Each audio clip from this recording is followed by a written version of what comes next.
நெல்லையிற்கு வந்தார். நெல்லையம்பதிக்கு வந்தார். நெல்லையப்பா நெல்லையப்பா என்று நெல்லையப்பரின் ஆலயத்துக்கு வந்தார். வாசலில் நின்று கொண்டு நெல்லையப்பா நெல்லையப்பா நெல்லையப்பா என்று 3 முறை அளித்தார்.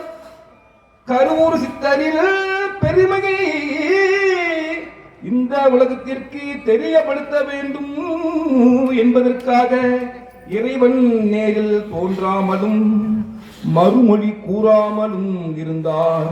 இதனால் கோபம் கொண்ட கருவூர் சித்தர் எருக்கு எழுக ஈசன் இங்கில்லை, நெல்லையப்பா இங்கு நீ இல்லையப்பா என்று கூறிவிட்டு வடதிசை நோக்கி நடந்தார். இவர் மானூரை அடைந்த போது இறைவன் அவருக்கு பேரொளி வடிவில் காட்சி தந்தான். சித்தரு சித்தம் மகிழ்ந்து இறைவனில் திருவடியில் வீழ்ந்து வணங்கினார். நெல்லையப்பாவும் கருணைக்கு எல்லை இல்லையப்பா, இறைவாவும் எல்லை இல்லப்பா, கருணை என்னவென்று சொல்வேன்.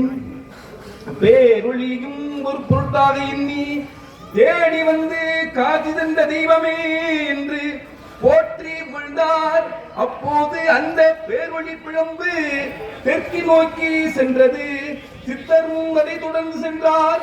அப்பிழம்பு நெல்லை வந்து தொண்டனையார் கோவிலுக்குள் சென்று லிங்கத்தில் தோன்றி விட்டது. இருக்கு அருக ஈசன் இங்குள்ளான். இந்த காட்சியை கண்ட கருவூர் சித்தரு மகிழ்ச்சியில் துள்ளி குதித்தார்.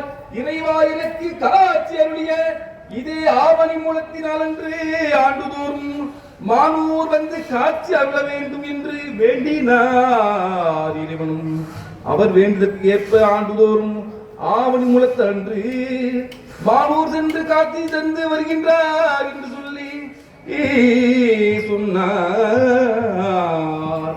வான்மிகில் விழாது மிக மடிவலம் சுரக்க மன்னன் குறைவிலார் உயிர்கள் வல்வோம் நற்றவம் வேள்வி வல்க மேன்மைகள் சைவ நீதி விளங்குக உலகமல்ல பரம பார்வதி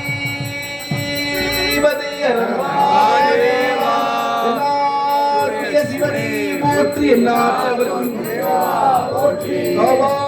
நகத்திரளே போற்றி போற்றி போற்றி அண்ணாமலையும் அண்ணா போற்றி கண்ணாதே போற்றி ஆனூர் அமர்ந்தரசே போற்றி சீரார் திருமையரா போற்றி அருந்தி நாய்மார் திருவடிகள் போற்றி போற்றி பார்வதி பதை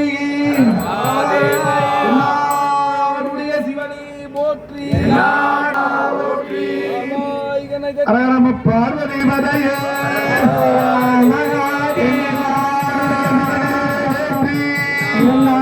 தவர்க்கும்